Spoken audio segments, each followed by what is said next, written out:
Hello and welcome to week 6 of CTVR 280. This week we're going to be talking about developing your own personal pitch. That's right, personally pitching yourself.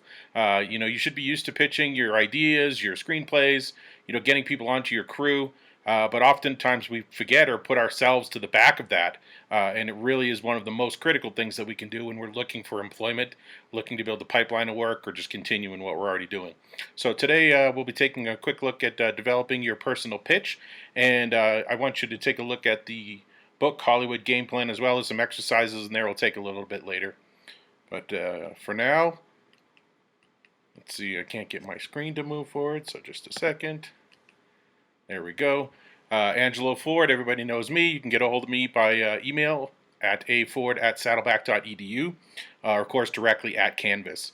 The other thing I like to point out on the screen every week is that I make a personal letterboxed with recommended films for each one of my classes.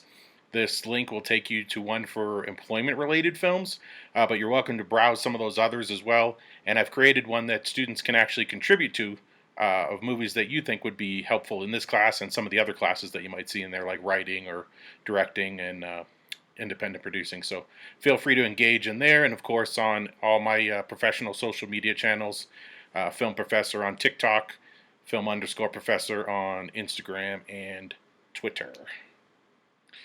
The first thing I want to go over is starting with a personal log line. Just like we have for movies, when I say a New York cop visits LA and must save his wife from a building that's captured by terrorists. When we say a log line like that for all of our favorite movies, we can read them off in one quick sentence. You should be able to do the same with yourself.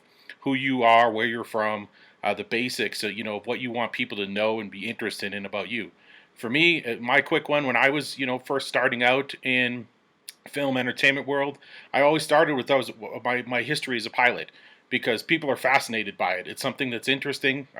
People love to talk about it. They love to ask questions about it. And we all have something like that. Maybe you trained dogs growing up, or you were, on the track to be an Olympian gymnast, or, everybody has something that is interesting that you can work into your personal log line and get people to ask more questions on. So as an example, this quick one that I just wrote up about myself was, I was a pilot in the U.S. Air Force and completed an MBA, but wanted to shift to a more creative field. So I recently completed my MFA and produced my first feature film. That's a log line about me that has a whole bunch of different avenues that people can then ask me about. My MFA, my MBA, what did you do in business? What kind of movies did you produce with your MFA? What was it like flying around the earth as a pilot? All kinds of different avenues that people can ask about that stem from that personal log line. So to build your personal log line, the first thing you need to do is, what is it that you currently do? Explain, what your current job is, why you're doing it, where you want it to lead to, what are some of the things that it ties into, how does it work into what you want to do in the future. Are you currently a PA, for a director, or are you a PA for a producer? How does that play into the things that you want to do? Even if you're working at something like Starbucks, how does maintaining a schedule, dealing with customers, working in a team environment, how does all that play into, being on a crew and your idea of what that looks like? That's always a great way to ask somebody that has more experience, because then they're more than likely going to help you find ways that ties into what you can do in the future. Which is our next thing. What is it that you want to do in the future?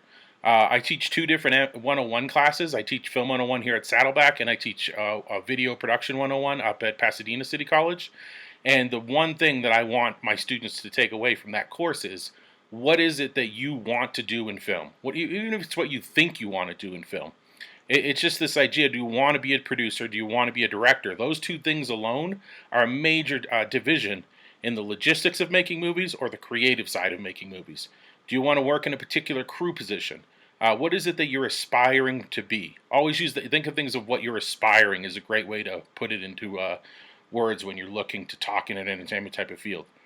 Are you an emerging artist? Are you somebody that's an actor that wants to be talented in movies? Finding out what that is a core part, and all of you should know by now, taking this course, an employment type of course. Most of you, it looks like from your profiles, are near the end of the program here at Saddleback. So you really should have a strong idea of what it is that you want to do. and be able to tie that into the log line, to take you to that next level of, whether it's cinematic or directing or producing, all of those certain things. Always be able to try to add something in there that you have an eye for, something that leads to this next one, which is how are you different? There's so many people applying for these jobs, as we talk about every week. To be able to have something that differentiates you is a huge factor that's going to give you a little bit of an edge to hopefully get that position. It could be something as simple as you grew up in a foreign country. You came to the U.S. with your family. Maybe you produced some short films, in high school that got notoriety, or you have a TikTok channel that has over 1 million views, or 1 million YouTube views. I was talking to my wife's cousin the other night, and his daughter's friend has a YouTube channel with 1.4 trillion views on it. There's not many people that can say they have a YouTube channel with 1.4 trillion views. That's pretty incredible, and that's going to differentiate you from everybody else that's trying to get those positions that are so coveted. So, make sure you highlight what makes you special. And every one of us has something that makes us special. It's just a matter of finding out what it is and then really highlighting in a way that doesn't make you sound like you're bragging. It makes you sound like I want you on my team is what it does. So, go through the book, read the chapter thoroughly. This is a really good one. It expands on a lot of these concepts that we're talking about, specifically starting with what do you currently do? How do you currently make it interesting? How do you get through the day? I was just talking to my niece about, how her boyfriend gets through an 8-hour day of working at Whole Foods, makes it interesting, and the people that he works with, and finds things to, fill the day so that it goes by fast and it's not boring. And in doing so, you can also fill your day with ways that are totally applicable to entertainment style things. Keeping a schedule, making sure that inventory is stocked. All those things are very much applicable if you're going to be a producer. You need to know, that your set is stocked, that your food's coming, that things are going to be there on time, that people are sticking to a schedule, that bills are getting paid. If you're if you're a director, you need to know that you've got the shots that you need for the day. So keeping that schedule is very much similar to following along on that shot list and ensuring that you're capturing all the things that you need. Highlighting those skills that you have that you're currently using, and then figuring out how you can adapt them to another position is really a key part of what you need to do. You want to state your intentions. What is it that you want to do in the industry? Work that into that log line that we were talking about. And of course, you always don't want to oversell yourself. This industry is so easy. We're constantly talking about ourselves. We're constantly promoting the next project that we're working on. It's really easy when somebody is established in the industry and they're listening to somebody who's new to be just completely overwhelmed by the overselling. And I find that the more you actually play it down, and I was a pilot in the Air Force is what I say. I don't say that I was a C-17 airdrop pilot with over 3,000 hours of combat time getting shot at in Afghanistan. That just blows people's minds away when they hear that. But that comes out in conversation eventually, but I let them pull it out instead of me starting with that. I start with, I was a pilot in the Air Force, and I flew jets. And let people pull it out of you rather than you just putting it out there. And that's a great way to not oversell what it is that you're going for. Next up that we said was, what do you want to do? What interests you about this choice that you're talking about? Do you want to be a director? Do you want to be this person here operating, the camera? Do you want to be a camera op? Do you want to be a cinematographer? You have to know what all these positions are. I'm blown away. I'm literally blown away that I teach Film 3, which is the capstone course at Saddleback. And I get students that come into there that have no idea what they want to do. They don't even know if they like producing or if they like directing. I wonder what they've been doing the whole program. It's a complete waste of your own time. And if you're one of those people, there's almost zero chance that you're ever going to find employment in the entertainment sector. So you really should consider whether it's something that you want to pursue or not, if that's you. I don't think it is in this course, from what I've seen in all the profiles you've shared. From what I've seen on the link exercise from last week, which was really awesome, by the way. Some of you have some incredible websites, YouTube channels, TikTok channels, your LinkedIn channels, all look great. So I don't think that really applies to this class, but I have seen it in some of my other advanced classes, so I do warn that you have to be able to know what it is that you want. And I think we'll do a specific exercise on that. I know we did one in the beginning that was kind of broad. where people can answer multiple things. I think by the end of this course, we'll do it so that you can only answer one choice, what it is that you want to, follow up on next, because that's really what you should be trying to integrate into your log line. And then, of course, as I said, what makes you different? Are you the type of person that just loves organizing data and turning things into spreadsheets and then turning those spreadsheets into, data-driven decisions? Are you somebody that loves looking at a shot list as a guide, but then kind of making up your own shot lists and capturing something really unique, with your own director's eye, your own perspective? Do you love editing? Are you the type of person that, you've already edited, 100 of your friends' movies um, because you're always working on their sets? It's super critical to understand, what it is that makes you different. And you can only do that by a bit of soul searching. There's some great exercises in this chapter to take a look at. We'll look at one here in a couple minutes. But then branching off from those, I put some TED Talks in the end of this as some links to go look at. One of them is really great about, asking yourself some serious, in-depth questions. One of the ways to do it as well, that I had a professor when I was an undergrad. I still am in touch with him to this day, 30 years later. Fabulous person. But when we walked into his class, a business class, mind you, the first thing that he made us do was write our obituary.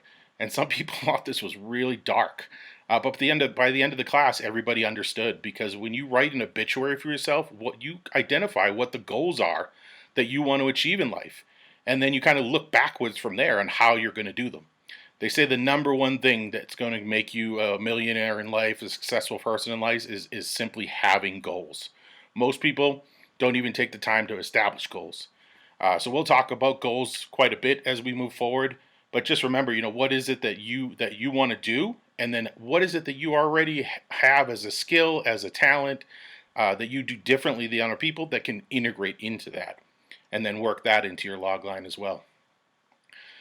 You really want to create a personal timeline. I find this is a great exercise when you're trying to put together an idea of, things to draw upon. So I just sketched out a quick timeline of mine between 1996 and 2019. Starting as growing up in Boston, Massachusetts, attending college at UMass. And that can branch off into 20 different things, but it's a point of um, an action point that you can build off and pull into your timeline, and then into your personal story that we're going to be talking about here in a second as well. I was selected for Air Force ROTC, and then pilot training. I drove to Texas cross country for the first time at leaving Massachusetts. I can explain, have a million stories around all of these, each one of these points. I completed survival training in Washington. I trained as a C-17 to be an airdrop pilot. And then, I can really differentiate. For me, it's always great to have a distinction in your life, something that really transformed you. And everybody, again, has one. Some of yours might not be as life before 9/11 and life after 9/11 as mine was. It might be, less sophisticated or less complex, but it's still, being able to identify what that transition is and then explain why is a huge bonus to, when you're talking about employment and, capturing some interest in the entertainment sector. For me, I was a pilot in the Air Force, so before 9/11, I was just, living literally the life of a king. I was 22 years old, going to Guam, Singapore, Diego Garcia, Japan, Hawaii, constantly just rotating between these Far East Asian countries, and living just an incredible life. 9/11 happened, and everything changed. I was flying from Charleston, South Carolina to Germany to Afghanistan, literally for 2 years straight, back and forth. That was in my entire existence. Completely changed. And I can go into details and into, again, thousands of different stories in here. But it gives me a key point that I know differentiates on the timeline. After the military, I went back and got an MBA. I had a career in business, transitioned to a career in entertainment with my MFA, moved to England with my wife and children. I've produced 35 films in that time since getting my MFA, sorry. And again, I can go into details on those. They're all on IMDb or Vimeo or some other place, that I can refer people to actually see them. I've produced a independent feature, and I line produced a major multi-million dollar comic book adaptation movie.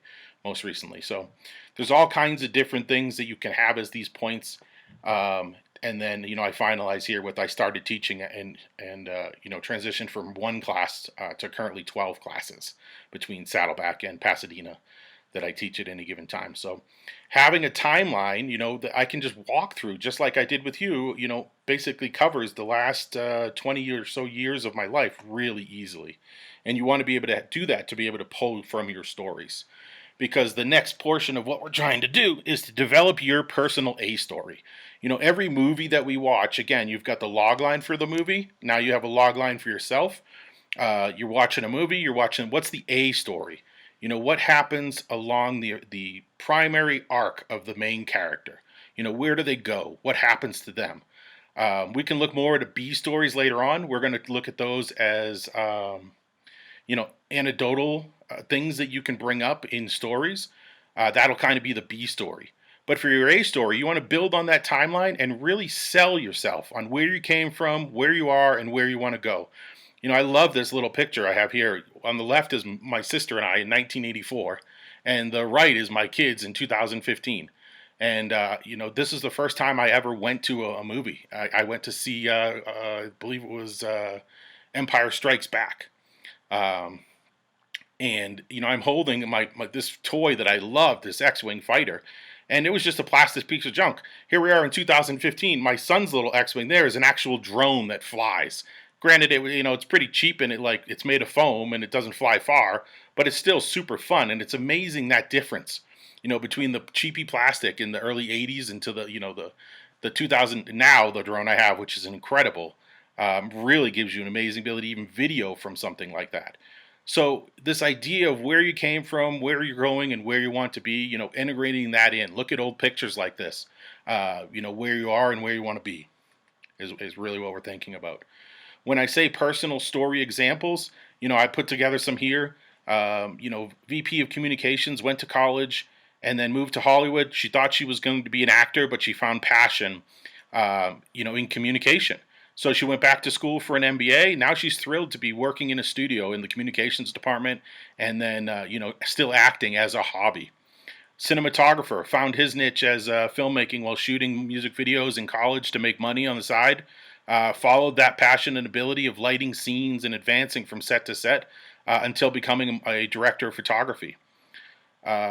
Susan Valentine, marketing exec, majored in Spanish in college, worked on sets as a line producer, but really enjoyed being the liaison between film sets and external contacts. She found success as a marketing executive, and again, working for a studio on the studio side.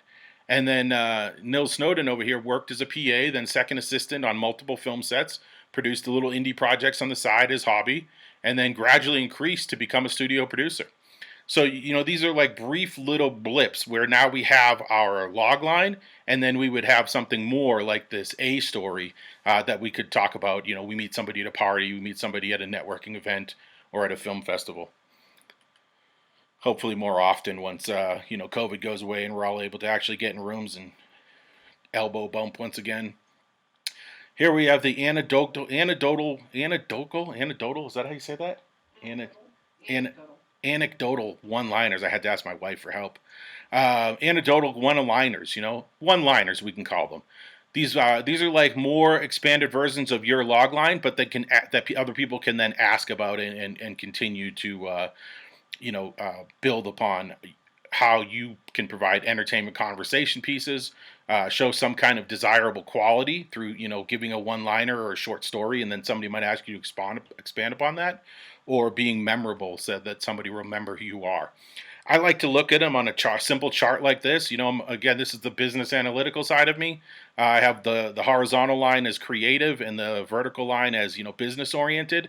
And then you might be at a film festival and you're surrounded by producers. So I would tell one-liners and stories that are more over on that less on the creative side on the left, but higher on the business side, or vice versa. If you're at a party or a marketing event, and there's lots of people that are interested in hearing about the creative projects you're working on, read the room and adapt those one-liners to be able to fit each one. And you should have multiple one-liners that you can drop in on to be able to talk to. Chapter 10 exercise, you can find it on page 112.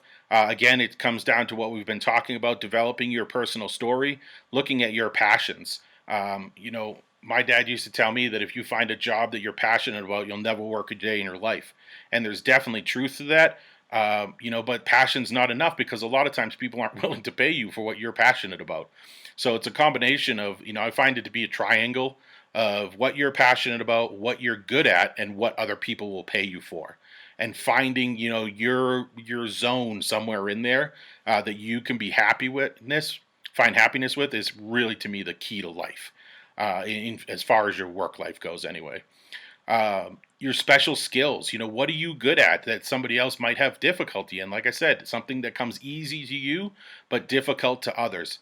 That's another one of those just key one-liners I have in my head. If you can find something that comes easy to you but difficult to others, and you can find somebody to pay you for it, that's another just a great zone to be in. Most of my editing friends live in that zone. They're really good at editing. People hate editing. They like it. And then obviously people are willing to pay for an editor because you have to have your projects edited. So another aspect to consider are your accomplishments. You want to work those in, again, without being too self-centered, um, too overextending about it. Really focus in on things that you accomplished. Maybe you did something you won a film festival in high school, or you again competed in track. People in Hollywood, they don't even care so much about what the success comes from. I found that people love hearing my Air Force success stories. They love hearing about success. It doesn't matter that it wasn't necessarily in the film world, because the thing about success is if you can achieve it somewhere else, you're probably the type of person that has the ability to make that work in other different ways of your life.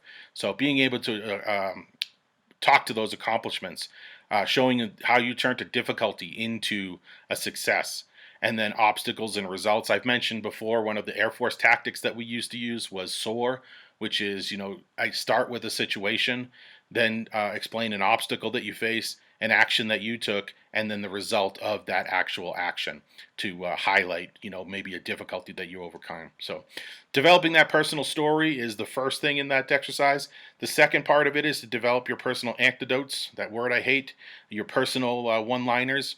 And I find that, again, building that timeline really helps to, come up with ideas to just be able to pitch it to other people, your friends. Your family will be so tired of hearing all this junk from you that, they just shut their ears off. So you'll have to go to Starbucks and find random people that you can talk to, or become a film professor and make your students listen to you. I find that works quite well, actually. You want to work positive lessons into these antidotes. You want them to be relatable. You want to be able to expand upon them, have them be like a short one-liner, but something that if somebody, that's really interesting about, this. So you produced as a line producer, a $2.5 million movie without ever working on a film. What was that like? How did you know how contracts worked? And I can go into every one of those aspects. I didn't know at the time. I learned as I was going, but now I can go into how I got contracts with SAG actors, how I did location agreements with a movie ranch that was $10,000 a day, how we built the relationships with the owner of that, how I was able to get permits, fire marshals, all of those elements of producing that I can relate into it, and I can expand on those stories. And then, as I talked about, I can adapt those, as I can read the room and then adapt them as necessary to the audience that I'm talking to. This is an excellent TED Talk that I was talking about. I highly recommend it that you watch it this week. It's The Power of the Personal Narrative. And he goes through and talks about finding your marks. Like I said, I call it the timeline, what's the points in your timeline that you can really build a personal narrative from? And again, by this point, you should understand that a narrative is a beginning, a middle, and an end, with all of those, just like in the films when we have, the structure and the beats, you should be able to do the same thing in your personal narrative. Really excellent video to watch. I highly recommend it if you have, let's see, I can't do it here. It's not that long of a video, though. I think it's maybe like 15 or 20 minutes. TED Talks usually aren't that long, so you should be able to watch that. It might tell me here. Yeah, 14 minutes and 22 seconds. So watch that on your own.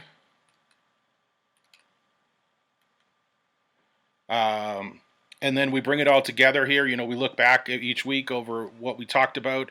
I want you to think about doing this log line, creating just like a movie, but do it for yourself. One line that hooks our interest in you as an individual. Build into that a personal story, the A story of who you are. Why should I care? Why should I want to know more about you? What is it that you offer that the 500 other people whose resumes are sitting on my desk, what they don't offer? What is it about you that's going to make you stand out? Have those one-liners, offer interesting conversation bits in a single sentence. You're at a party, networking event, film festival, screening, all these type of things. Be able to pitch yourself over and over again is really what this boils down to. Having a personal pitch about who you are, where you want to go, who you want to be, and then building that excitement and subject material that others want to ask you more. They want to hear your stories. They want you to brag. They want to hear about all of that rather than you pushing it on them. And that's the overview for this week. Again, chapter 10, I believe I just said it was.